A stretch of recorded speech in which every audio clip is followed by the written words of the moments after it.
요즘 사람들은 이 스트레스를 소리 없는 살인자다 이렇게 말하고 있습니다. 힘이 없는 사람이 힘 있는 사람으로부터 지속적으로 시달림을 받을 때 그가 당장 목이 졸리거나 당장 뼈가 부러지는 것은 아니지만 조금씩 마음속에 스트레스가 생기게 됩니다. 그런데 이 스트레스가 얼마나 무서운 결과를 가져오게 되는가 하면 어느 한순간 그 사람이 돌연사를 하기도 하고 또 심근경색이 와서 갑자기 죽기도 하고 또 암으로 죽기도 합니다. 사람은 암으로 죽었다 이렇게 생각하지 자기 그 스트레스가 자꾸 이렇게 쌓여가지고 이게 암이 된 줄로는 잘 생각을 하지 못합니다. 이럴 때 자신의 그 억울함을 풀 수 있는 방법이 없습니다. 왜냐하면 당장 맞아서 이빨이 부러지거나 뼈가 부러졌다면 진단서라도 끊어가지고 그 고소를 하고 손해배상을 청구하겠지만 조금씩 스트레스를 받은 것은 이것은 증거가 있는 것도 아니고 또 아니라고 잡아떼면은 뭐라고 말할 수도 없기 때문에 결국 한 사람이 죽는 것입니다. 죽지만 책임자는 없습니다. 그래서 예수님은 뭐라고 말씀하셨는가 하면 옛날에는 살인하지 말라, 살인하면 심판을 받게 된다 이렇게 너희들이 배웠지만 화를 내면 너희들이 지옥에 가게 된다 그렇게 말했습니다. 무슨 말인가 하면 화를 내면서 다른 사람에게 이야기하는 것이 소리를 지르고 화를 내고 다른 사람을 바보라고 멍청이라고 돌대가리라고 이렇게 이야기하는 것이 결국 상대방에게 스트레스를 주어서 그 사람을 죽도록 만들기 때문에 실제로는 완전히 죽지는 않는다 하더라도 그 사람의 행복을 많이 파괴시키기 때문에 예수님은 이게 살인죄와 같은 그런 죄라고 말씀을 하셨습니다. 우리 예수 믿는 사람들이 남에게 이런 피해를 주었을 때 자기가 이제 가해자일 때는 어떻게 해야 됩니까? 내가 참 말을 잘못해가지고 다른 사람 마음에 상처를 줄 수도 있었겠구나 그렇게 생각이 들면 그때부터는 죽었다 생각하고 다시는 고개를 쳐들지 말아야 됩니다. 다시는 말을 하지 말고 고개를 푹 숙이고 그냥 죽자고 말씀만 들으면 그 사람은 삽니다. 그렇지만 내가 뭐가 잘못했는데 이러면서 더 큰 소리 치고 이러면은 결국 그 사람은 천국에도 못 갑니다. 그래서 옛날에 구약시대 때 혹시 실수로 사람을 죽였을 경우에는 도피성에 도망을 쳐가지고 모든 재산 가족 다 포기하고 도피성에 도망을 가가지고 거기서 나오지도 못하고 그냥 고개 숙이고 연명만 하면 결국 그 사람은 거기서는 살 수 있었습니다. 근데 만약 내가 피해자일 경우에는 어떻게 해야 됩니까?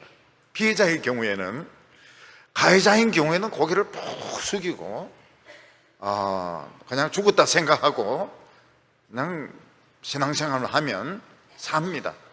그렇지만 내가 피해자인 경우에는 그 억울함과 답답함과 눈물을 도대체 어디에 가서 하소연을 해야 되겠습니까? 제가 런던의 어느 교회에서 한번 부흥회를 한 적이 있었습니다. 그리고는 잘 기억도 안 납니다. 아주 오래전이기 때문에. 근데 어느 날 그 교회의 교인이 우리 교회를 찾아왔습니다. 참 놀랍죠? 런던에서 대구까지 찾아왔습니다. 그리고 수요일 예배 마치고 나서 저를 붙들고 이야기를 하는 겁니다. 억울하고 답답한 일이 있어가지고 그 내용이 뭔지는 말할 수가 없습니다. 말하지 않기로 약속을 했기 때문에 약속 안 했으면 이야기했을지도 모르겠는데 다른 사람에게는 말하지 않기로 약속했기 때문에 말할 수는 없습니다. 근데 얼마나 답답하면 영국에서 한국으로 날라오고 서울도 아니고 저를 찾아가지고 대구까지 와가지고 그 수요일 예배 마치고 저를 붙잡고 하소연을 하는 겁니다. 이 정도로 그때 위로가 됐는지 어땠는지 잘 기억이 안 나요. 그때 뭐라고 위로를 했는지 기억이 잘 안 나요. 근데 그런 일이 있었습니다. 내가 피해자인 경우에는 그 억울함과 답답함을 어떻게 누구에게 호소를 해야 되는가? 특히 사람이 죽었을 때, 남편이 죽었을 때, 아이가 죽었을 때 이 억울함과 답답함을 어떻게 풀어야 되는가 하는 것입니다. 초대교회 때 이 아그리파라는 왕은 아주 이 포퓰리즘, 사람들 비위 맞춰주는데 아주 이 사람은 통달한 사람이었습니다. 그래서 유대인들이 그 기독교인들을 싫어하니까 야고보를 죽여버렸습니다. 야고보를 죽이니까 지지율이 엄청 올라가는 것입니다. 이야, 만약 한 명 더 죽이면 지지율이 100% 되겠구나. 그래서 베드로를 또 잡았습니다. 베드로를 죽이려고. 교회가 무슨 힘이 있습니까? 교회가 아무 힘이 없거든요. 교회는 쫙 하고 기도하는 겁니다. 그 다음 날이면 베드로는 죽습니다. 그리고 군인들은 이 쇠사슬로 묶어가지고 같이 잡니다. 도망 못 가도록, 또 다른 사람이 꺼내주지 못하도록. 근데 밤에 천사가 와가지고 교회는 열심히 기도하고 베드로는 자고 교회는 기도하고. 참 베드로도 참 강심장인 것 같아요. 내일 죽을 건데도 막 깊이 자니까 천사가 막 옆구리를 발로 차면서 일어나라고. 그러면서 이게 뭐 쇠사슬 다 풀려버리고 나가는데 옥문도 열리고. 베드로는 이게 현실이 아니라고 생각합니다. 자기가 환상을 보고 있다고 생각합니다. 근데 시내에 나가가지고 찬바람 쐬니까 이 현실이었던 것입니다. 베드로는 살아서 나왔습니다. 근데 야고보는 살아서 못 나왔어요. 야고보는 죽고 베드로는 살아서 나왔습니다. 야고보 죽은 것은 어디에 하소연을 하겠습니까? 아무도 모릅니다. 왜 야고보는 죽었고 베드로는 살아났는지 아무도 모릅니다. 사도 바울은 루스드라에서 복음을 전하다가 돌에 맞아 죽습니다. 죽었어요. 그래서 시체를 이제 질질 끌고 나가가지고 성 밖에 버렸습니다. 사도 바울은 죽었습니다. 근데 형제들이 둘러서서 손을 잡고 기도하니까 사도 바울이 살아납니다. 살아나요. 기적적으로 살아납니다. 그 살아났다 해서 돌에 맞은 게 안 아픈 건 아니거든요. 멍든 것이 그게 빠지는 건 아니거든요. 근데 자고간 살아났어요. 기도하는 중에 살아났습니다. 사도 바울은 또 그런 체험을 하는데 빌립보에 가서 전도를 하는데 귀신 들려서 점치는 여자애가 계속 따라오면서 이 사람들은 하나님의 종들이라고 구원의 비밀을 말은 맞지만 말은 맞는 말이지만 계속 따라오면서 그 똑같은 소리를 하니까 이게 엄청 스트레스인 겁니다. 그래서 사도 바울이 나사렛 예수 이름으로 귀신을 쫓아내니까 그 주인들이 그 여러 명이 투자를 했어요. 바울과 빌립보를 잡아가지고 그 관원에 끌고 가서 채찍질하고 깊은 그런 감옥에 가두었는데 밤 자정이 지나가지고 바울하고 빌립보가 찬송을 부릅니다. 기도하고 찬송을 부릅니다. 그러니까 지진이 일어나면서 모든 그 쇠사슬이 풀리고 옥문이 열리고 간수가 죄수들이 도망가는 줄 알고 자기를 하려고 하다가 잠깐만, 우리 아무도 도망 안 갔다고, 우리가 어떻게 하면 좋겠냐고. 그때 주 예수를 믿으라. 그러면 너와 내 집이 구원을 얻으리라. 여기서 우리가 알 수 있는 것이 뭔가 하면 어떤 사람이 나에게 모욕적인 말을 하고 포근을 할 때 내가 이 사람을 이겨야 되겠다 이렇게 생각하는 것보다는 내 겸손을 하나님이 테스트를 해보시는구나, 내가 어느 정도까지 낮아질 수 있는지 시험을 해보시는구나, 이런 생각을 해야 됩니다. 그래서 내가 꼭 이 시험에 합격을 해야 된다. 학생들, 우리 아이가 수능에 합격하고 우리 아이가 지시험에 합격한다면 나는 이 겸손의 테스트에서 꼭 합격을 해야 되겠구나. 그래서 싸우지 않고 잘 참고 견뎠단 말입니다. 합격했어요. 기쁩니까? 안 기쁩니다. 속에 막 분통이 터지는 거예요. 아우 저놈의 자식 막 목을 졸라 죽여버려야 되는 건데 괜히 겸손의 테스트를 생각하는 바람에 내가 한마디도 안 하고 참았는데 속에 이제 분통이 터지는 것입니다. 거기다 어떤 어려운 일이 터졌을 때, 사람이 죽었을 때, 이건 뭐 미칠 노릇입니다. 그때도 우리는 무슨 생각을 해야 됩니까? 하나님이 내 신앙을 달아보신다, 테스트해 보신다. 그래서 이 어려운 시험 때 입에서 나오는 말이 그 사람의 신앙이라고 말했습니다. 빌어먹을 이러면 빌어먹을 신앙이 되는 것이고, 우라질 이러면 우라질 신앙이 되는 것이고. 그래서 우리 교인들은 그걸 진짜 다 외웁니다. 우라질, 빌어먹을 이걸 다 외웁니다. 어려울 때 입에서 나오는 것이 그 사람의 신앙이구나. 이 사람의 신앙은 뭡니까? 우라질 신앙이고, 저 사람의 신앙은 빌어먹을 신앙이고. 저는 절대로 우라질 빌어먹을 그런 말 안 합니다. 브라질 이러니까, 브라질은 국가 이름이니까, 축구 잘하는 나라 이름이니까, 이건 뭐 욕도 아니고, 이거는 나 브라질이 좋단 말이죠. 브라질이 축구 잘하는 나라, 욕도 아니고 시험에 빠지는 것도 아니고, 이거는 뭐 그냥 넘어가는 것이죠. 그런데 인간은 감정의 동물이기 때문에 엄청 스트레스가 남습니다. 엄청 이 마음속에 분노가 남아요. 근데 우리가 알아야 될 것이 뭔가 하면, 그때 이제 예배를 드리고 찬송을 부르고 이렇게 하면 사람은 위로해 줄 수 없지만 하나님은 위로가 됩니다. 너무 기가 막힌 그 어려움을 당한 성도가 있으면 가서 예배 안 드립니다. 예배 안 드리고 그냥 찬송만 한 수십 곡 부릅니다. 찬송만 수십 곡 부르면 그분의 마음이 좀 풀려요.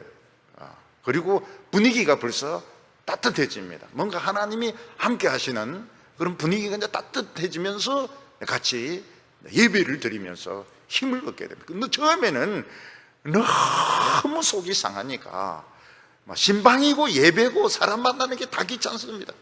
근데 찬송을 한 수십 곡 정도 부르고 나면 좀 풀려요. 그래서 같이 하나님을 예배 드리고 믿음으로 힘을 얻는 그런 일들이 여러 번 있었습니다. 우리는 미래를 알 수 없는 가운데 살아가고 있습니다. 야생에서 표범이나 사자나 호랑이 같은 경우에는 잡아먹을 그런 짐승이 없습니다. 최고로 강한 짐승들입니다.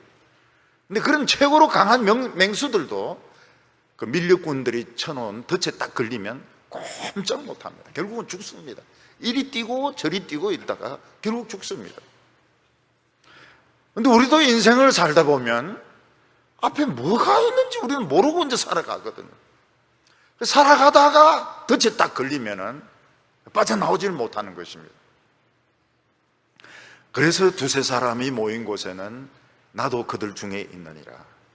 같이 예배드리고 찬송을 부르고 이럴 때 부흥이 일어납니다. 부흥이 일어나면서 이 마귀가 잘 이기질 못해요. 덫에 잘 안 빠집니다. 그리고 덫에 빠진다 하더라도 거기서 또 빠져나올 길이 또 생기게, 살 길이 생기게 되는 것입니다. 욥은 참 우리 인생에 이런 함정과 덫이 많다는 것을 알고서 자기 자식들이 혹시라도 입으로 하나님을 범죄할까 싶어서, 특히 사람이 이제 기분이 좋으면 말이 막 나오니까 그들이 파티를 했을 때 그들을 위해서 기도하고 일일이 이름을 부르면서 제사를 드렸습니다. 이들이 혹시 입으로 범죄해서 사탄이 틈을 탈까 싶어가지고, 그러니까 그 정도로 욥은 완전하게 믿으려고 애쓰는 사람이었습니다. 그러니까 욥의 신앙에서 우리가 느낄 수 있는 게 뭔가 하면, 어떤 완전한 신앙생활을 해야 된다는 어떤 강박증 같은 것을 가지고 있는 것을 볼 수가 있습니다. 우리는 완전히 해야 된다, 하나님 앞에서 말실수까지 해서도 안 된다, 이런 강박증 같은 것을 느낄 수가 있어요. 어떻게 하든 완전한 신앙생활을 해야 된다 하는 그런 마음을 가지고 있었다는 것을 알 수가 있습니다. 근데 욥이 그렇게 조심을 하고 그렇게 기도 생활 열심히 하는데 환란이 막 밀어닥치기 시작합니다. 그래서 어느 날은 사비한 군대가 와서 양떼들을 다 뺏어가기도 하고 종들 다 죽이고, 또 어떤 때는 갈대아 사람들이 와서 낙타를 다 뺏어가고 종들을 죽이기도 하고, 어느 날은 하늘에서 불이 떨어져 가지고 양떼들 수천 마리가 죽어버리고, 어떤 날은 막 강한 폭풍이 불어가지고 자녀들이 한꺼번에 다 몰살을 당해버리는 엄청난 비극이 일어나게 됩니다. 이때 욥은 뭐라고 말합니까? 욥은 주신 이도 하나님이시요 가져가신 이도 하나님이시니까 하나님의 이름을 찬송하리로다. 이게 그냥 나온 게 아닙니다. 절대로 이런 말이 나올 수가 없습니다. 이런 일이 일어나면은 아이고 어떻게 이런 일이 일어났나? 내 자식 10명 다 죽었구나. 막 통곡하면서 막 견디지 못할 겁니다. 근데 욥은 주신 분도 하나님이시요 가져가신 분도 하나님이시니까 하나님을 찬송하리로다. 이건 욥이 벌써 안 겁니다. 이건 시험이다. 이건 시험이고 내가 절대로 이 시험에 떨어지면 안 된다. 이 시험에 떨어지는 게 뭡니까? 입으로 하나님을 원망하는 것이 떨어지는 거예요. 어떻게 하든 입으로 하나님을 원망해서는 안 된다. 입으로 내가 하나님을 찬양해야 된다. 이 결심을 가지고 이걸 알고 있었던 것입니다. 이 비밀을 모르는 사람에게서 이런 말은 절대로 나올 수가 없습니다. 자식 10명이 죽고 종들이 다 죽었고 모든 재산 다 날아갔는데 주신 분도 하나님이시요 가져가신 분도 절대로 이런 말이 나올 수가 없습니다. 이거는 욥이 이걸 알고 있는 겁니다. 이거는 시험이다. 그리고 이 시험 때 내 입에서 나오는 것이 내 신앙이다. 내 입으로 범죄하지 않겠다. 성경도 그렇게 나옵니다. 욥이 입으로 범죄하지 않았다. 근데 그게 시험이 끝난 것이 아닙니다. 사탄은 하나님 앞에서 가죽으로 가죽을 바꾸는 것입니다. 이러면서 아직까지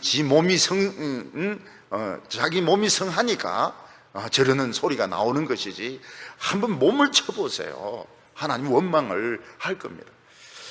그래서 욥에게 있어서 일종의 어떤 무슨 병인 것 같습니다. 열이 막 나면서 전신에 물집이 생기고 딱지가 않고 그게 가려워가지고 견디지 못하는 그런 병이 생긴 것입니다. 너무 처참하니까 부인이 아직도 하나님을 믿느냐고, 하나님 저주하고 죽으라고 이런 이야기를 합니다. 제 형이, 돌아가신 형 중에 한 분이 좀 얼굴이 좀 붉었거든요. 그래서 엄마한테 물어봤어요. 왜 그 얼굴이 그래 붉었느냐고 이렇게 물어보니까 그 형이 그것 때문에 한평생 열등감을 가졌습니다. 열등감을 가지고 많이 붉은 거다. 다 나이 든 사람 중에서 좀 붉은 사람은 다 1950년 범띠입니다. 범띠. 전쟁 나던 그 전쟁 동의들입니다. 6.25 동의들입니다. 왜 그러냐 물어보니까 그 천연두 약이 다 가짜가 많이 들어와 가지고 주사 맞아도 그 병이 생겼다는 겁니다. 그 애가 가려워서 막 끌려고, 그 애가 우리 형입니다. 그걸 끌려고 하는 거 막 묶어뒀는데도 너무 가려우니까 애가 막 이렇게 해가 막 끓는다는 겁니다. 뭐 어떻게 해서든지 끓는데, 그래가지고 딱지가 떨어져가지고 약간 그 흔적이 있었는데, 그게 굉장히 그 열등감, 그 본인에게 열등감을 주었다는 것입니다. 욥에게 일어난 병도 그런 병이에요. 견딜 수 없는 가려움, 머리 꼭대기부터 시작해서. 그래서 하나님을 저주하고 죽으라 이러니까 뭐라고 말합니까? 그때 이제 욥이 아는 겁니다.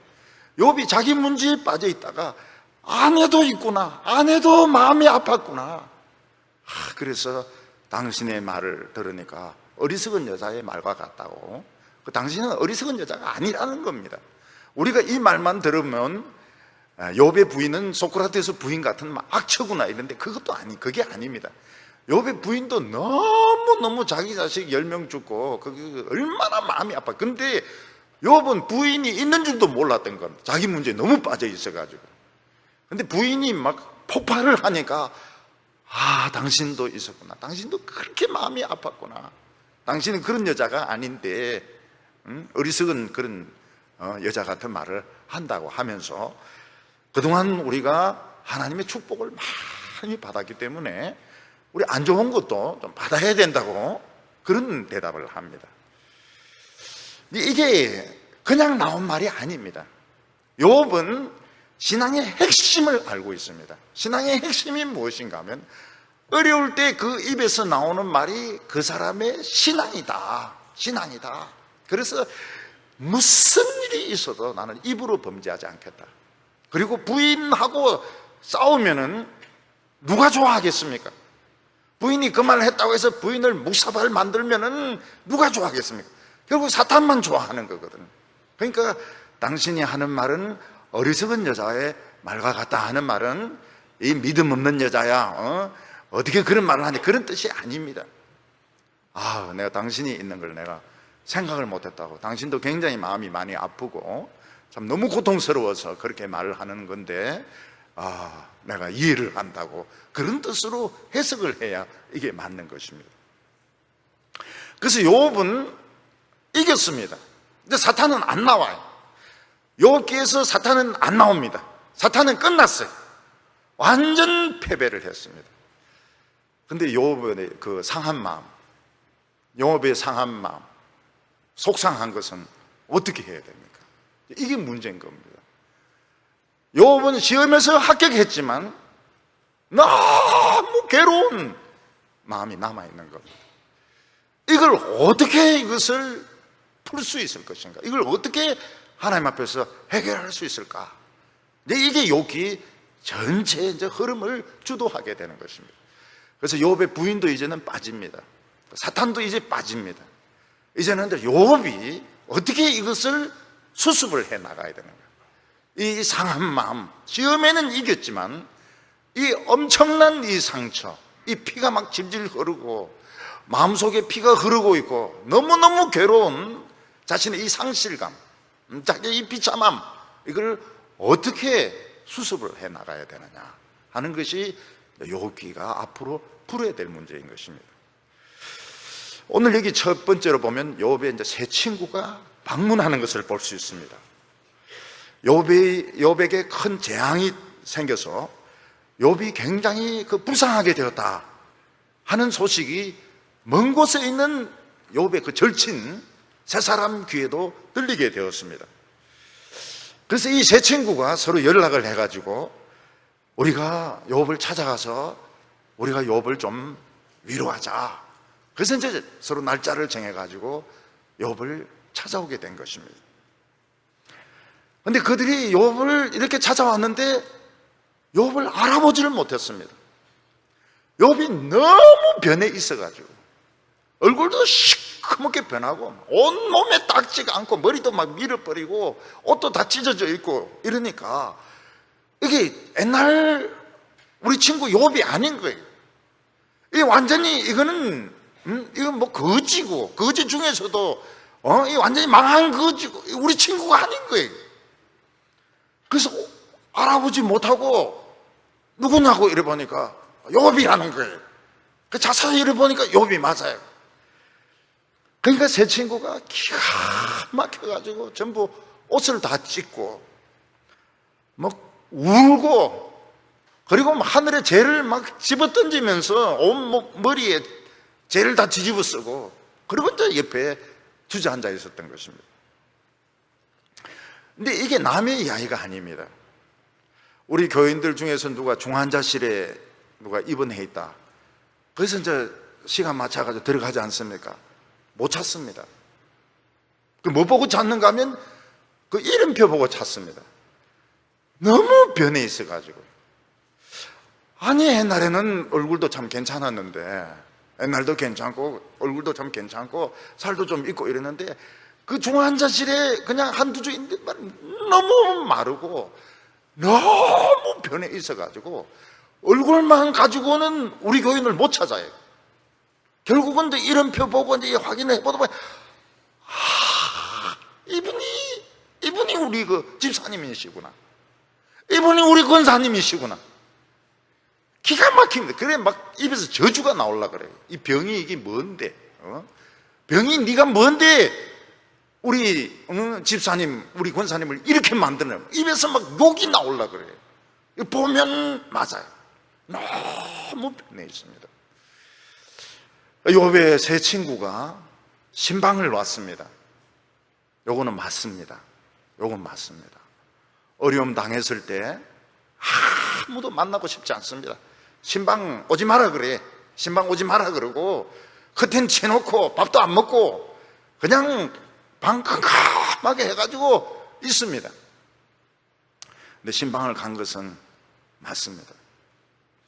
전에 어떤 그 청년이 있었는데, 청년이 그 여자 청년이죠. 아기를 낳았는데 사고가 났어요.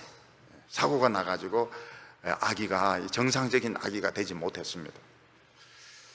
그래 이 아기가 살기를 원한다 이래가지고 또 제가 그 병원에 가가지고 그 아기 응급실 앞에서 기도했습니다. 이 아기를 살려달라고, 살려주시면 우리가 한번 키워보겠다고. 우리가 됩니까? 우리가 안 되죠. 그 엄마가 결국 담당을 해야 되는데 그 애는 울지도 않습니다. 울지도 않고 생각도 없어요. 그런 애를 2년을 키웠습니다. 2년을 키우고 애가 죽었습니다. 그리고는 아무도 안 만나는 거예요. 아무도 안 만나는 거예요. 커튼 쳐놓고 아무도 못 오게 하는 겁니다.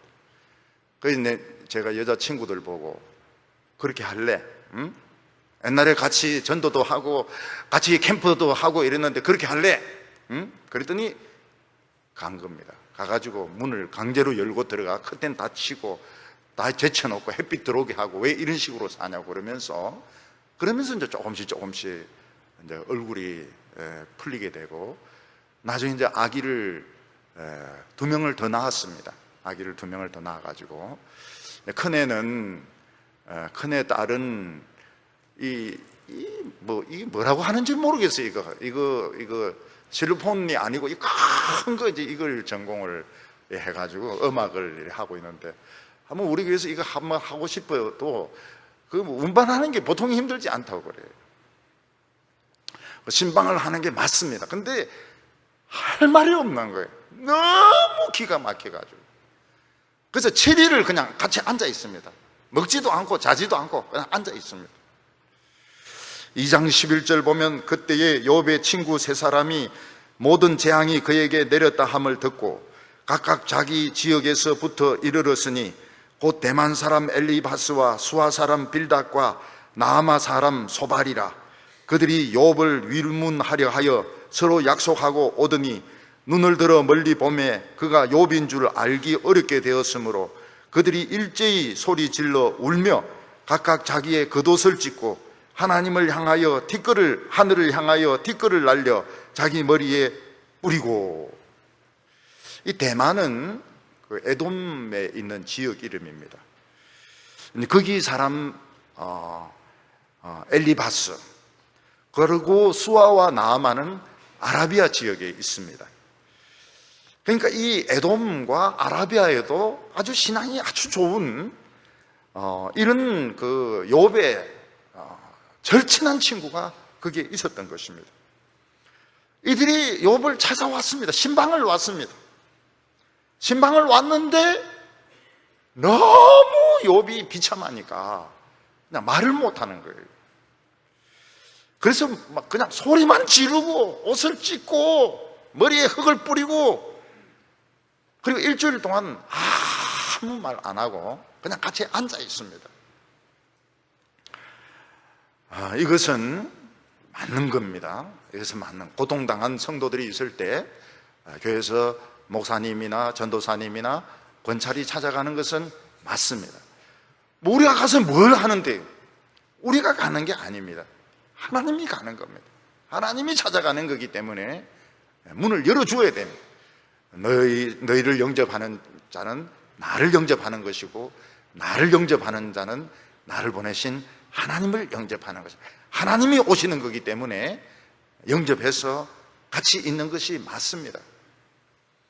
같이 좀 찬송 부르고 이러면 좋은데 그냥 찬송도 안 부르고 그냥 가만히 있습니다. 가만히 일주일 동안 가만히 있습니다.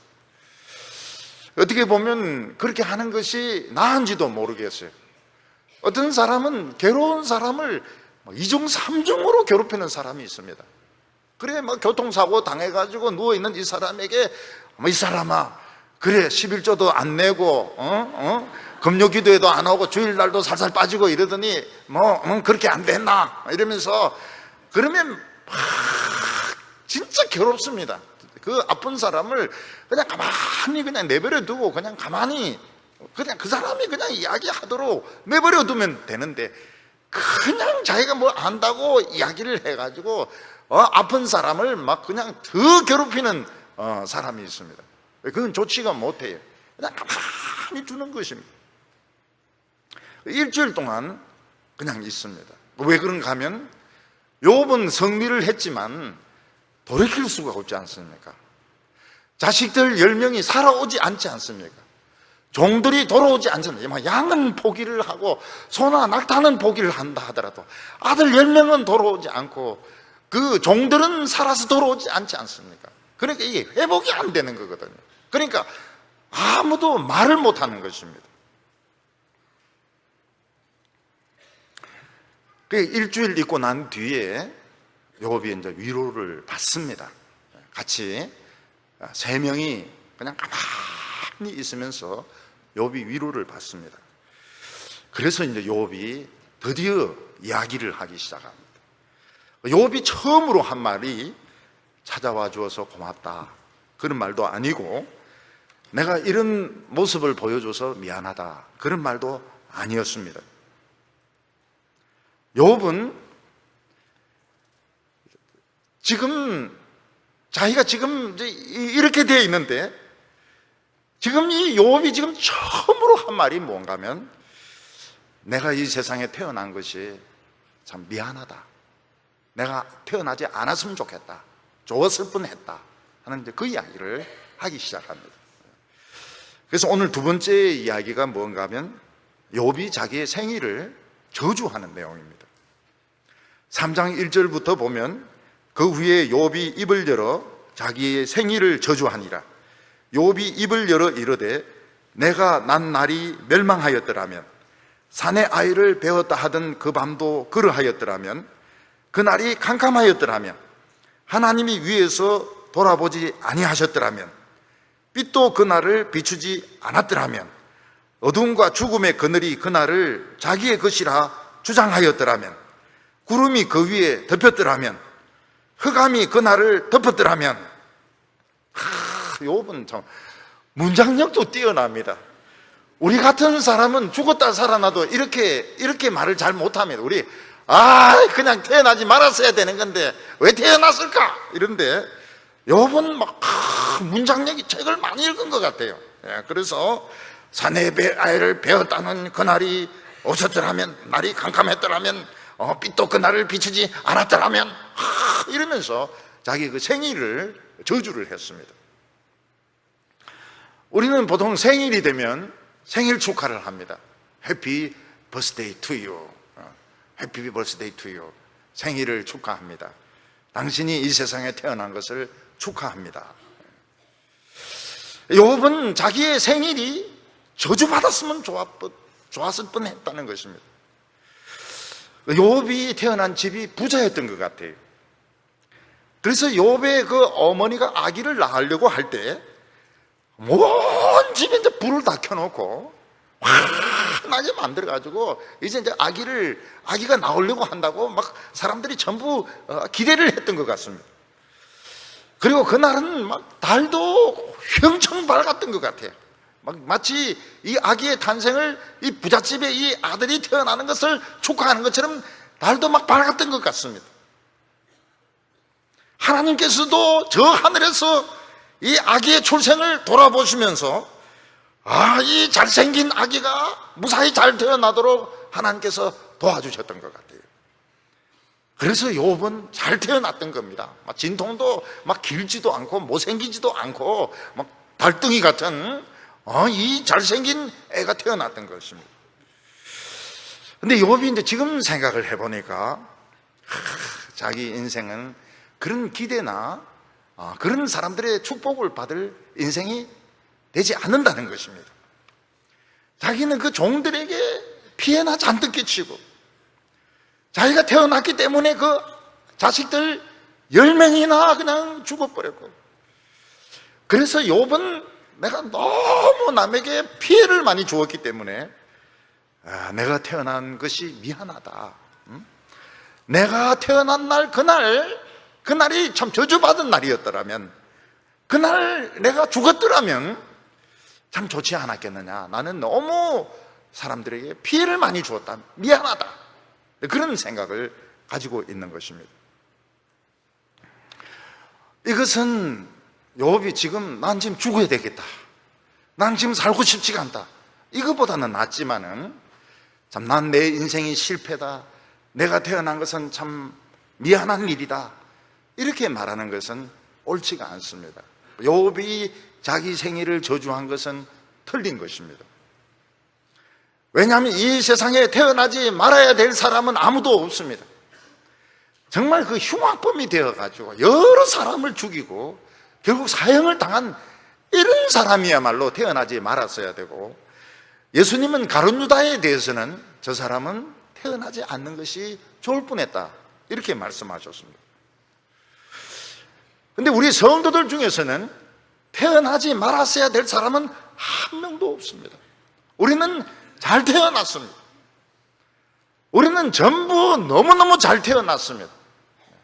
우리가 지금까지 살아오면서 돈을 많이 번 분도 있고, 많이 못 벌어서 가난한 분도 있고, 결혼하신 분도 있고, 안 하신 분도 있고, 자식이 있는 분도 있고, 없는 분도 있고, 이렇지만 다 잘 태어난 것입니다. 왜냐하면 우리는 지금 하나님을 믿고 있기 때문에 잘 태어난 것입니다. 욥은 자기는 정말 미안하다고, 정말 내 자식 10명에게 미안하고 내 종들에게 미안. 이 종들은 순전히 욥의 종이기 때문에 죽었다고 생각하는 겁니다. 욥이 자기 아들이기 때문에 죽었다고 생각하는 것입니다. 그러나 욥기가 고난당하는 사람들에게 얼마나 위로가 되는지 모릅니다. 오늘 어려움 당한 사람들이 다 성경 어느 책을 봅니까? 욥기를 봅니다. 욥기를 보면서 위로를 받습니다. 욥은 지금 자기가 책임질 수 없는 것을 책임지려고 합니다. 종들이 죽은 것은 욥의 책임이 아닙니다. 욥의 자식들이 죽은 것도 욥의 책임이 아닙니다. 욥은 지금 책임질 수 없는 것을 책임지려고 하는 것입니다. 오늘 우리들은 자기가 책임질 수 없는 것을 책임지려고 할 때가 많습니다. 동생이 다친 것은 내 책임이다. 엄마가 돌아가신 것은 내 책임이다.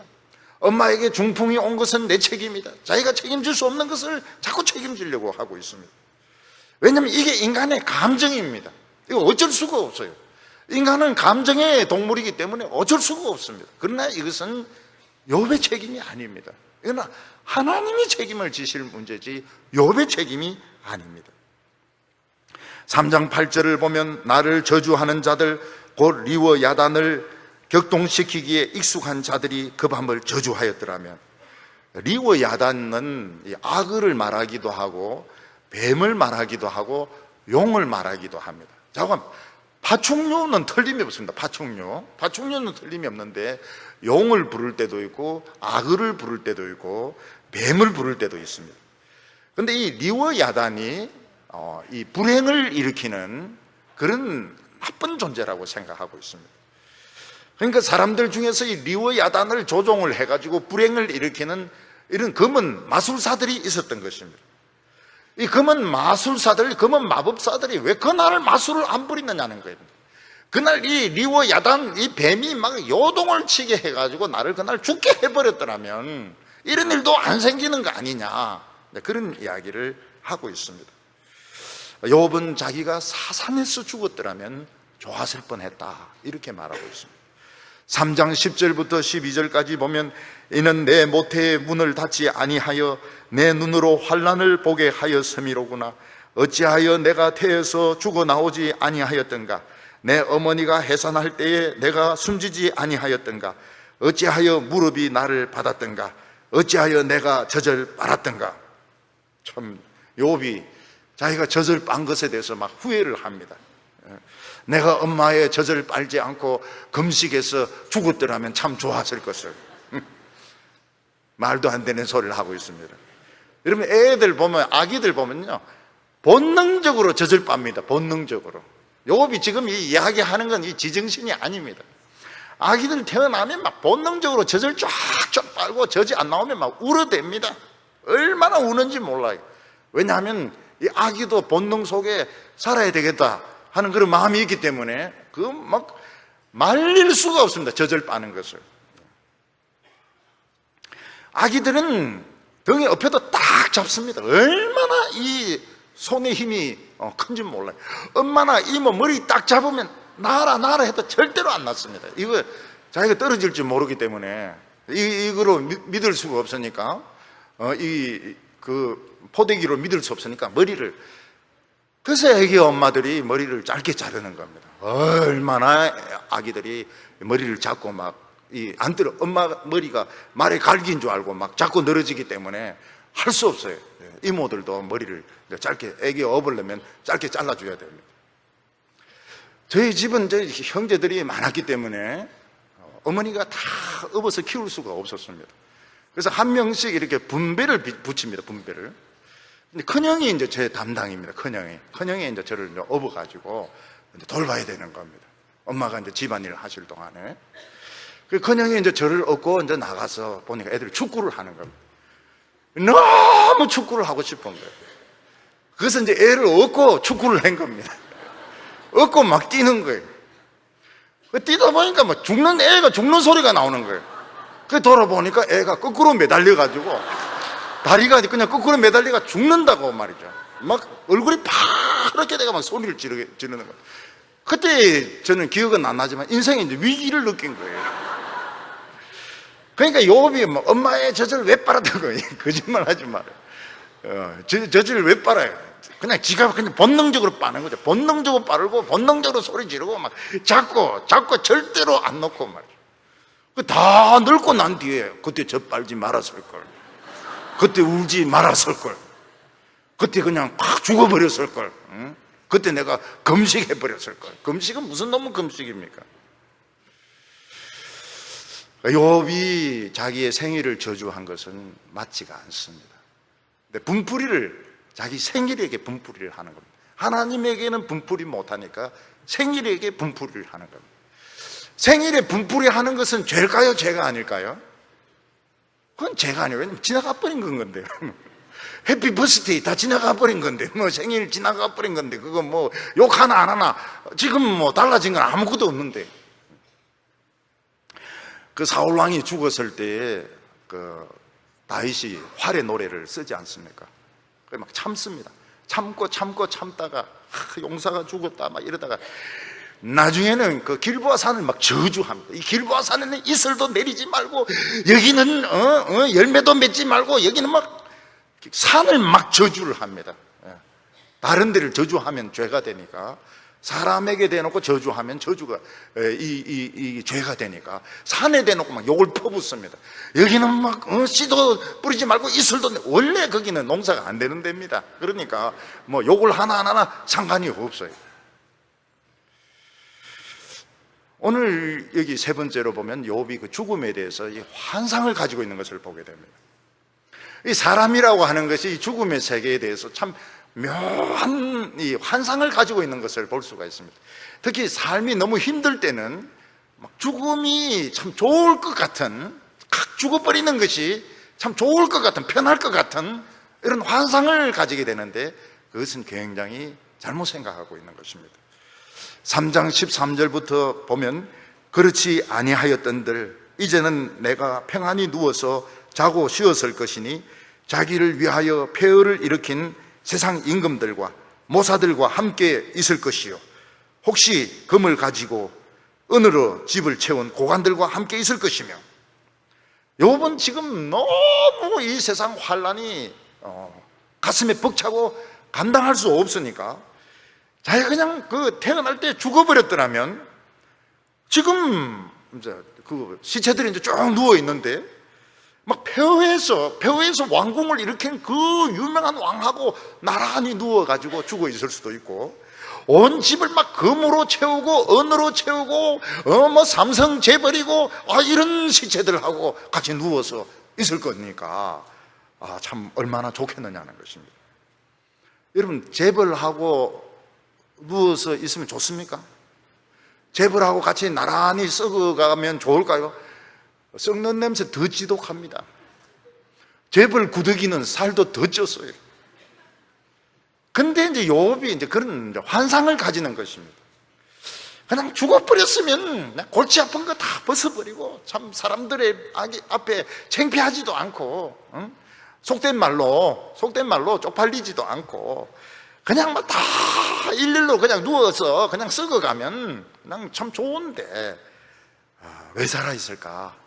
이게 이제 욥이 그 죽음에 대한 환상을 가지고 있는 것입니다. 욥이 지금 잘못 생각하고 있는 것이 뭔가 하면 죽으면 모든 고통이 끝난다고 생각하고 있는 것입니다. 고통이 시작입니다. 3장 17절 보면 거기는 악한 자의 소요가 그치며 거기는 피곤한 자가 쉼을 얻으며 거기서는 갇힌 자가 다 함께 평안히 있어 감독자의 호통 소리를 듣지 아니하며 거기서는 작은 자와 큰 자가 함께 있어 종이 상전에게 놓이느니라. 죽으면 더 이상 거기는 데모도 없고 촛불도 없고 태극기도 없고 거기는 뭐 종들도 주인의 눈치도 볼 필요도 없고 죄수들도 감독의 호통 소리에 채찍에 맞을 필요도 없고 그냥 죽어버리면 다 끝나는 것인데 왜 살아있느냐, 이런 이야기를 하고 있습니다. 여러분, 사람이 죽으면 좋은 것 같지만 좋은 거 없어요. 좋은 거 하나도 없습니다. 더 무서운 심판이 기다리고 있습니다. 사탄은 때로 죽음이 낭만적인 것처럼, 죽음이 굉장히 낭만적인, 자살이 아주 그 낭만적인 것처럼, 베르테르 같이 죽는 것이 낭만적인 것처럼. 죽음은 낭만적인 거 아닙니다. 죽음은 절대로 낭만적인 거 아니에요. 어떤 노인이 자살하면 좋을 것 같아가지고 약을 먹었는데 실패했어요. 수면제를 먹었는데, 근데 죽는 줄 알았다. 진짜 죽는 줄 알았다는 거예요. 죽으려고 먹었는데 막 수면제가 막 자면서 고요히 죽는다. 절대로 그런 소리 하지 마세요. 수면제 먹으면 잠자듯이 아닙니다. 창자가 다 틀리고 막 오장육부가 뒤틀리고 그러다가 살아버렸어요, 이 사람이.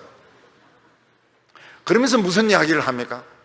절대로 자살하지 마라. 할머니가 하는 말이 자살하지 말라고, 그냥 저절로 죽으라고, 저절로 죽을 때 죽으라고 이야기. 절대로 자살하지 말라고, 번개탄 피우지 말라고, 높은 데서 뛰어내리지 말라고. 뛰어내리는 사람 다 후회를 합니다. 뛰어내리면서 후회를 합니다. 바다에서 뛰어내리는 것 더 고통스럽습니다. 이 장파열이 일어나거든요. 장파열이 일어나가지고 전부 막 고통에 차가지고 일상을 쓰면서 그래 다 죽어 있다는 겁니다. 시체를 건져내 보면. 제가 대학교 다닐 때 그 다이빙을 하려고 말이죠. 그때는 다이빙 할 수 있는 데가 태릉 선수촌밖에 없었거든요. 10m에 올라갔습니다. 좀 무리해. 5m로 내려왔습니다. 5m로 내려가서 뛰내렸습니다. 배치기로. 얼마나 배가 아픈지 물 밑에서 못 올라왔습니다. 너무 배가 아파가지고 누워 있었어요. 물속에서 누워 있었습니다. 나중에 좀 배가 좀 덜 아프게 올라오니까 관리자가 와가지고 장파열 일어난다고, 큰일 난다고.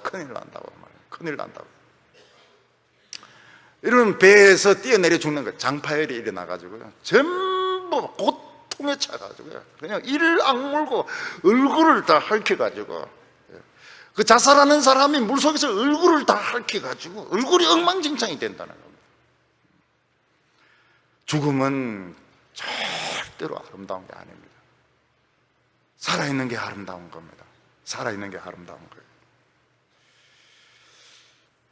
오늘 우리는 지금 살아있기 때문에 뭔가 좋은 것을 할 수 있습니다. 근데 사람들은 어리석게도 그냥 감나무 밑에서 입만 벌리고 감 떨어지기를 지금 기다리고 있는 것입니다. 우리는 찾아가야 돼요. 가치 있는 것을 찾아가야 됩니다. 찾아가야 되고, 그 가치 있는 것을 끝까지 추구해야 되고, 살아있는 건 굉장히 아름다운 겁니다. 그러면서 끝에 정말 기운이 다 떨어져서 열조에게 돌아가듯이 죽어야지 좋은 겁니다. 저는 그 성경을 읽으면서요, 아론과 그 모세를 보면서 너무 참 부러운 게 뭔가 하면, 이 사람들 산꼭대기 올라가서 죽는 거 아닙니까? 아, 얼마나 힘이 있으면 산꼭대기까지 올라갑니까? 산꼭대기까지 올라가서 거기서 이제 딱 죽습니다. 아, 부러워요. 산꼭대기까지 올라가서. 지금 아무도 동의를 안 하고 있는데 산꼭대기 올라가서 죽는 거 좋은 겁니다. 힘 좀 길러가지고요. 살아있는 게 좋은 거예요. 지금 우리는 너무너무 지금 좋은 겁니다. 교회를 지금 우리 손발 요양원에 안 묶이고 말이죠, 오늘 교회 걸어서 들어와, 이거는 엄청난 축복인 겁니다. 엄청난 축복인 거예요. 죽음은 좋은 게 아닙니다. 환상을 버리세요. 죽음에 대한 환상을, 죽었으면 좋겠다, 그런 소리 하지도 마세요. 살아있는 게 얼마나 좋은데요. 살아있는 게. 그래서 여기서 우리가 알 수 있는 것이 먼저 이제 지금 찾아가는 겁니다. 답을 한꺼번에 다 이야기를 하지 않습니다. 욥이 지금 그 말로 그 하나님을 원망하지 않는 것은 합격입니다. 그렇지만 그의 마음속에 있는 이 감정은 치유가 안 되는 겁니다. 이거는 우리가 이해를 할 수 있습니다. 승리는 했습니다. 사탄은 앉아 욥이란 말만 들어도 벌벌 뜹니다. 사탄은 욥 근처도 안 와요. 완전 패배입니다. 완전 패배. 1차전, 2차전 완전 패배입니다. 그렇지만 욥은 감정이 너무 마음이 상해가지고 해결이 안 됩니다. 친구들이 신방을 온 것은 좋습니다.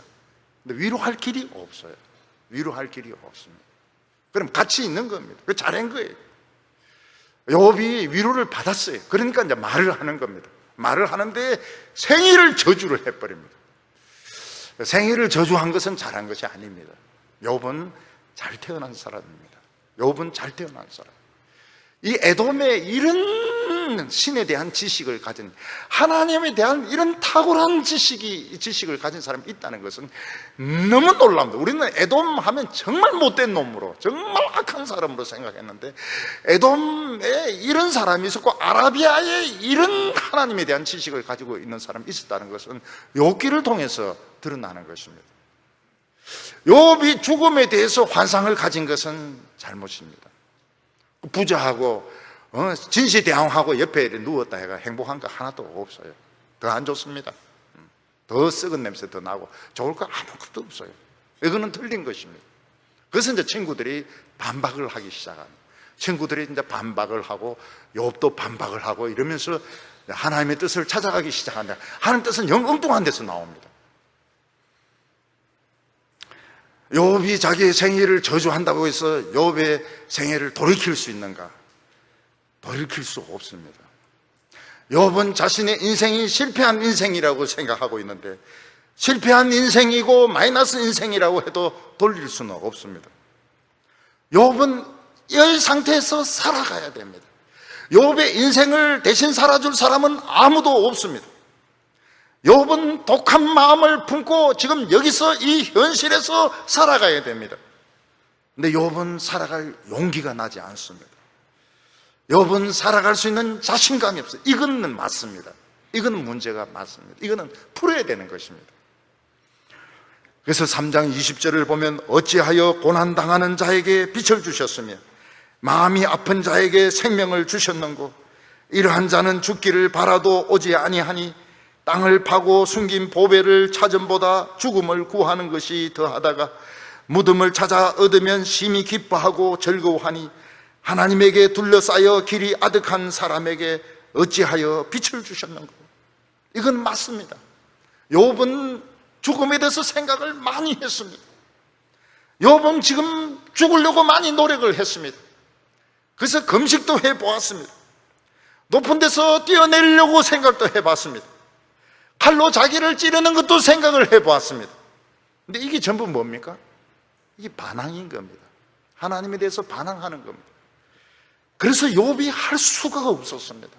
자기가 입으로는 하나님이 좋은 것을 많이 주셨기 때문에 나쁜 것도 주시도 참 감사하다고 말은 그렇게 했지만, 마음속으로 하나님에 대한 그 반항심, 하나님에 대한 불신. 근데 이게 죽고 싶은 것으로 나타나는 것입니다. 그래서 어떤 분은 막 금식을 합니다. 일이 뜻대로 안 되면 금식합니다. 사실은 그 금식이 아니고 반항하는 겁니다. 반항하는 거. 애가 엄마가 뭐라 했다고 해서 문 팍 닫고 들어가서 밥 안 먹고 그냥 들어 누워 있는 거는 금식이 아닙니다. 반항이죠. 반항. 골프채로 맞을 반항을 하고 있는 것입니다. 욥은 하나님이 왜 나에게 빛을 주셨는가? 그는 막 무덤을 찾았습니다. 무덤을 찾았어요. 자기가 죽기를 원했습니다. 무덤 보면 너무너무 반가울 것 같았어요. 하나님에게 둘러싸여 가지고, 여기서 이제부터 비밀이 이제 풀리기 시작합니다. 하나님이 상하좌우를 완전히 막아가지고 꼼짝달싹하지 못하는 자기에게 왜 생명은 주시고 빛은 주셨는고, 그런 탄식을 하고 있습니다. 욥에게 죽음이 오지 않았습니다. 그런데 욥이 죽기를 원하는 이유가 뭡니까? 자존심 때문이었습니다. 너무너무 자존심이 상해가지고 지금 죽으려고 하는 것입니다. 살아있는 것이 진짜 아름다운 것인데, 살아있는 것이 아름다운 것인데 욥은 너무너무 마음이 상하고 자존심이 상해서 지금 무덤을 찾고 있는 것입니다. 24절에 나는 음식 앞에서도 탄식이 나며 내가 앓는 소리는 물이 쏟아지는 소리 같구나. 음식을 앞에 두고 나서 감사합니다 이런 말이 나오지 않고, 아, 이거 먹어야 되나, 내가 이거 먹고 또 살아야 되나, 이런 이야기를 하는 것입니다. 그리고 앓는 소리가 막 물 쏟아지는 소리처럼, 막 시궁창 물 버리는 소리처럼, 아이고 고고고고고 막 이러면서 막 그 신음소리를 막 연속적으로 막 내는 것입니다. 왜냐하면 온몸이 너무 아팠기 때문입니다. 근데 욥이 진짜 무서워하는 것은 그게 아닙니다. 25절에 내가 두려워하는 그것이 내게 임하고 내가 무서워하는 그것이 내 몸에 미쳤구나. 욥이 진짜 두려워했던 것이 무엇일까요? 그것은 하나님을 잘 믿는다 하면서도 결과가 봐라, 하나님을 잘 믿는 것이 무슨 소용이 있느냐, 사람들에게 손가락질 당하는 것, 그게 욥이 너무너무 싫었던 것입니다.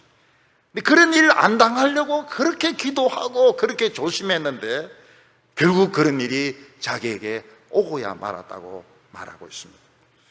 욥은 신앙이 소용이 없다는 거예요. 하나님을 믿는 것이 이렇게 비참하다는 거예요. 하나님을 그렇게 충성되게 믿었는데 그 결과가 이렇게 비참하다는 것을 욥은 인정을 할 수가 없었던 것입니다.